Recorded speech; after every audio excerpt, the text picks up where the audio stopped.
नमस्कार, मैं हूं मनीष और मैं पेशे से एक बैंकर हूं। और डेफ़िनेटली आज मैं जो वीडियो आपके लिए बना रहा हूं, इसमें मैं आपके कुछ कॉमन सवाल और कॉमन जो क्वेरीज़ आती रहती हैं एज़ अ बैंकर मेरे पास, मैं उसके जवाब देने की कोशिश करूंगा। एंड होपफुली आपको ये वीडियो अच्छी लगेगी। और अगर आपको अच्छी लगती है या आपके कोई सवाल हैं, आप कुछ और जानना चाहते हैं, तो डेफ़िनेटली आप कमेंट बॉक्स में अपने कमेंट डाल सकते हैं। मैं डेफ़िनेटली कोशिश करूंगा कि आपके मैक्सिमम क्वेश्चंस के आंसर दे सकूं। सबसे पहले जो हम स्टार्ट करने वाले हैं, मैं बहुत बेसिक से स्टार्ट करने वाला हूँ, क्योंकि हमारे देश में क्या है ना, हम लोग मान लेते हैं कि ये सब तो सबको आता ही है। ऐसा है नहीं, एक्चुअली बहुत सारी चीज़ें हमें बेसिक्स भी नहीं पता होते हैं कई बार, और ये बहुत नॉर्मल है, इसमें कोई प्रॉब्लम नहीं है। अगर आपको बेसिक नहीं पता है तो आप उसको जान सकते हैं। सबसे पहले हम बात करते हैं एफडी की, क्योंकि हम यहाँ बात कर रहे हैं सेविंग के तरह तरह ऑप्शंस जो अवेलेबल हैं बैंक्स में, और स्पेशली जो बुजुर्गों के लिए भी अवेलेबल है। सबसे अच्छा जो अट्रैक्टिव सोर्स ऑफ इन्वेस्टमेंट उनको लगता है वो है एफडी, यानी कि फिक्स डिपॉजिट। और डेफिनेटली इसी से रिलेटेड है आरडी, यानी कि रिकरिंग डिपॉजिट। पहले मैं एफडी की बात करूँगा। फिक्स डिपॉजिट बेसिकली आप किसी भी बैंक में रख सकते हैं। 5 लाख तक का आपका जो फिक्स डिपॉजिट है वो वैसे भी as per the government of India एक इंश्योर्ड है आपका। हर शेड्यूल कमर्शियल बैंक में, मोस्टली जितने भी बड़े बैंक हैं आपके, वो शेड्यूल कमर्शियल बैंक होते हैं, जैसे कि HDFC, axis bank, ICICI bank, SBI bank, bank of Baroda, PNB bank, central bank of India, Indian bank. ये सारे बड़े बड़े बैंक हैं और ये शेड्यूल कमर्शियल बैंक में आते हैं। इनकी डेफिनेशन या इनका मीनिंग क्या है, मैं फिर कभी चर्चा करूँगा इसके बारे में। लेकिन अब ये एफडी जो होती है, आप जैसे कि मैंने भी बताया कि 5 लाख तक तो इंश्योर्ड है, इसका मतलब क्या इससे ऊपर का अमाउंट ना रखें? नहीं, that is not the problem. देसी बात क्या है कि अगर कोई बैंक फेल हो जाता है तो ये गवर्नमेंट ऑफ इंडिया का कमिटमेंट है कि वो आपको ये पैसे देंगी, इतना तो दे ही देंगी। लेकिन आपको पता है कोई बड़ा बैंक ऐसे रोज़ या आज अचानक ही तो फेल होने वाला है नहीं। तो आपकी लाइफ टाइम में आप सेफ मान सकते हैं इस चीज़ को कि अभी ऐसा कुछ नहीं होगा। पता होता भी है तो आपको बहुत पहले इन्फॉर्मेशन समझ में आ जाती है कि कुछ ऐसा हो रहा है। तो इसलिए कोई चिंता करने की ज़रूरत नहीं है, एटलीस्ट बड़े बैंकों में से चिंता करने की ज़रूरत है नहीं। सबसे बड़ा बैंक हमारे देश में SBI है। SBI के बाद जो सेकेंड लार्जेस्ट बैंक है वो HDFC है। Third and fourth largest bank हैं बैंक ऑफ बड़ौदा और PNB। उसके बाद आपका सेंट्रल बैंक ऑफ इंडिया और इंडियन बैंक आते हैं। इन 5-6 बैंकों में, और एक्सिस बैंक और ICICI बैंक में तो आपको भी दिक्कत आनी ही नहीं चाहिए। तो जैसे मैंने आपको मोटा मोटा इन बैंकों के बारे में बता दिया। तो एफडी अगर आप इन्वेस्ट करते हैं तो कौन से बैंक में करें? किसी भी बैंक में कर लीजिए, रेट ऑफ इंटरेस्ट जहाँ अच्छा मिलता है, डेफिनेटली हाँ।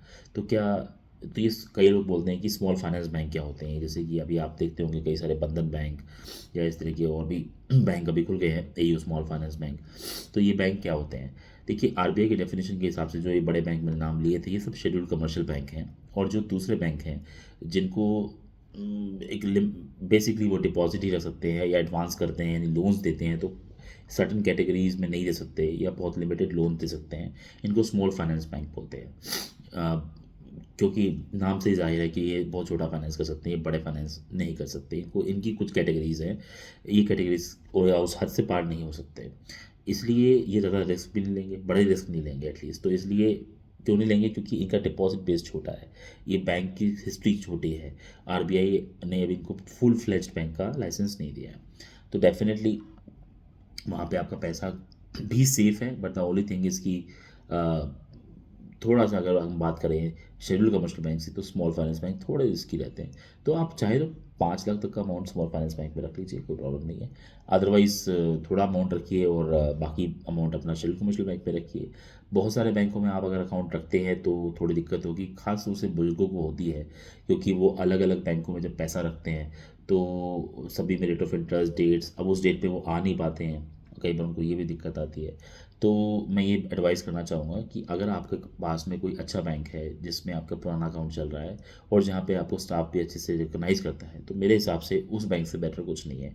और अगर उस बैंक में आपको अगर 20-25 पैसे का लॉस भी हो रहा है, मैं 20-25 पैसे तक की ही बात कर रहा हूँ, बहुत ज़्यादा नहीं, तो भी आप उसी बैंक में ही अपना अकाउंट चलाए रखिए अगर आपको सर्विसेज अच्छी मिल रही हैं। क्योंकि बेसिकली क्या होता है मैंने जो अपनी बैंक की लाइफ देखी है, अगर आपको सर्विस अच्छी मिलती है तो वो 20-25 पैसे का जो लॉस आपको दिख रहा है वो तो वैसे सर्विस में ही मिल जाएगा। लेकिन कभी कभी बैंकर भी आपको टाइमली कोई इन्फॉर्मेशन दे देते हैं, जैसे कभी रेट ऑफ इंटरेस्ट चेंज हो रहा है, RBI ने चेंज कर दिया, रेपो रेट कम हो गया, या कोई ऐसी नई घटना घटने वाली है, तो टाइमली इन्फॉर्मेशन दे देते हैं, आपका पैसा बच जाता है। मान लीजिए फॉर एग्जांपल आपका कोई बड़ा बैंक ही फेल होने वाला है, आपके स्टाफ, उस बैंक के स्टाफ को पहले समझ में आना शुरू हो जाएगा, वो आपको पहले बताएगा ना।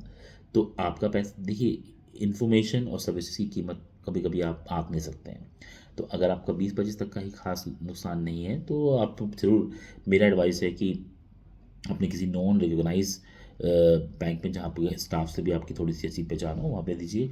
आपको सर्विसेज में इशू नहीं आएंगे, आपको कभी भी एफडी दिलवानी होगी, जोड़नी होगी, आपको इशूज़ नहीं आएंगे। अननेसेसरी जो आपको कॉल्स करे जाते हैं, specially for the mutual funds and investment purposes, insurance businesses, वो सब आपको वो फॉलो अप नहीं करेंगे। और मैं चाहता भी हूँ कि हमारे यहाँ पे भी मैं यही कोशिश करता हूँ कि इस तरीके के अननेसेसरी एटलीस्ट फोर्सफुल कॉल्स ना किए जाएँ। जो कॉल्स करें वो एटलीस्ट जेन्युइन हो, कस्टमर के नीड को ध्यान रखते हुए हो, तो ही अच्छा रहता है। तो आप ऐसे ही बैंक को ढूँढिए। अगर आपको लगता है कि आपका बैंक ऐसी सर्विसेज नहीं दे पा रहा है, तो आप किसी और बैंक में जाके देख सकते हैं। थोड़ा अमाउंट से स्टार्ट कीजिए। आपके पास अगर 10 लाख रुपए पड़े हैं, तो आप 2 लाख रुपए किसी और बैंक में डाल के उससे एक एफडी इनिशिएट कीजिए। कई बार बुजुर्गों को दिक्कत आती है कि वो एफडी बनाने के बाद जो है ऐप कई बार बैंक बोलता है ऐप में देख लीजिए डिटेल्स वगैरह, और उनके बच्चे उनके पास नहीं है, बताने वाला कोई है नहीं, तो जाने कैसे? देखिए आप अपने एफडी की डेट सेम रखने की कोशिश कीजिए। मैंने देखा है बहुत सारे बुजुर्ग ऐसा ही करते हैं, और उससे क्या होता है, उनको याद रखने की दिक्कत नहीं आती, कम मेच्योरिटी होने वाली है। एट द सेम टाइम आप क्या कर सकते हैं कि एक पेपर ले सकते हैं किसी भी बैंक में, कि आपके पूरे एफडीज़ के एक स्टेटमेंट ले लीजिए। एक होता है एफडी का अलग से रिसीट। मैं कह रहा हूँ कि आप एक अपने कस्टमर डिटेल्स की पूरी रिसीट ले लीजिए। कस्टमर डिटेल कोई भी बैंक आपको दे देगा कि उसमें आपके कितने अकाउंट हैं, कितने एफडी के हैं, क्या क्या अकाउंट नंबर्स हैं, वो एक साथ आपके पास रहेंगे। तो आप कभी भी कंफ्यूज नहीं होंगे कि ये एफडी चालू थी, ये बंद थी, इसका क्या स्टेटस था।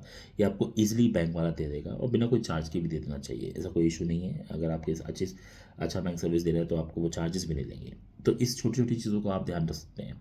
अगर आपको ऐप चलानी नहीं आती है तो भी आजकल क्या है कि व्हाट्सएप पर कई बैंक सर्विसेज दे रहे हैं, काफ़ी सारी तरह की चीज़ों की दे रहे हैं, और उसमें एटलीस्ट बैलेंस तो आपको मालूम पड़ ही जाता है। तो मेरे ख्याल से आपको अपने बैंक में जाकर ज़रूर पूछना चाहिए कि व्हाट्सएप पे आप कैसे अपने अकाउंट की डिटेल्स जान सकते हैं। आपका वो बैंक का वो जो ऑथराइज व्हाट्सएप नंबर है, प्लीज़ उसी को अपने फ़ोन में सेव कीजिएगा, ताकि आपकी जानकारी कहीं गलत जगह पे पास ऑन ना हो जाए। डेफिनेटली जैसे आरबीआई कहता है कि आप अपना ओटीपी या पासवर्ड कभी किसी के साथ शेयर ना करें, अनऑथराइज पर्सन के साथ शेयर ना करें। बैंक वाले आपको कॉल नहीं करते इस चीज़ के लिए। और अगर आप कोई बैंक वाला आपका नोन में है, कोई पर्पसफुली कर रहा है, तो उसमें लिखा हुआ आएगा कि ये ओटीपी इस पर्पस के लिए आप शेयर कर सकते हैं। तब भी आप किसी पहचान वाले, जान वाले, जिसे आप अच्छे से जानते हैं, उसी के साथ शेयर कर सकते हैं। अदरवाइज़ आप ना करिए। तो सेफ रहिए, सुरक्षित रहिए। मैं डेफिनेटली कुछ चीज़ें और आपको बताना चाहूँगा। कई सारे हमारे लोग, बुजुर्ग और हमारे जो कस्टमर है, मुझसे पूछते हैं कि कैसे मंथली मंथली इंटरेस्ट कैसे मिले। डेफिनेटली कई लोगों को नहीं पता है। मंथली इंटरेस्ट आपको मिल सकता है एफडी के ऊपर। इसे मंथली इंटरेस्ट पेमेंट कहते हैं, एमआईपी की स्कीम बोलते हैं, मंथली इंटरेस्ट पेमेंट। आप किसी भी बैंक में जाएंगे, आप पूछेंगे कि आपके यहाँ पे मंथली इंटरेस्ट पेमेंट यानी कि मासिक ब्याज भुगतान का क्या स्कीम है, तो वो आपको ज़रूर बताएंगे। मासिक भुगतान के साथ साथ कई लोगों को नहीं पता कि क्वार्टरली इंटरेस्ट पेमेंट भी होती है, यानी कि अ, हर तिमाही ब्याज भुगतान। आपको ज़रूरत नहीं है हर महीने ब्याज लेने की। आप कह रहे हैं 2-3 महीने में इकट्ठा होकर ले लें, क्योंकि अगर ब्याज का अमाउंट इतना छोटा होता है, आप क्या बार बार निकालेंगे। तो आप 3 महीने में भुगतान ले लीजिए। 3 महीने का भुगतान भी आपको मिलता है, और वो 3 महीने का भुगतान वाला जो पीरियड है उसे तिमाही भुगतान कहते हैं। क्यूआईपी बेसिकली इंग्लिश में नाम है उसका, क्वार्टरली इंटरेस्ट पेमेंट। तो आप इसको भी आजमा सकते हैं। तो ये आपको बता दिया मैंने, मंथली इंटरेस्ट पेमेंट और क्वार्टरली इंटरेस्ट पेमेंट, ये 2 चीज़ें हैं जो आप ज़रूर अपना एफडी बनाते हुए ध्यान रखें। एफडी का रेट ऑफ इंटरेस्ट क्या चूज़ करें, डेफिनेटली हर बैंक अपनी अपनी स्कीम निकाल रहा है। कोई बैंक आपको 444 डेज़, कोई बैंक आपको 333 डेज़, इस तरह की स्कीम देगा। जो आपको बेस्ट रेट ऑफ इंटरेस्ट लगता है आप रखिए। लंबा आपको एफडी चलानी चाहिए कि नहीं। देखिए आज की तारीख में मैं आपको बता देता हूँ कि इस समय RBI rate of interest down कर चुका है, ऑलरेडी काफ़ी डाउन कर चुका है, लेकिन अभी भी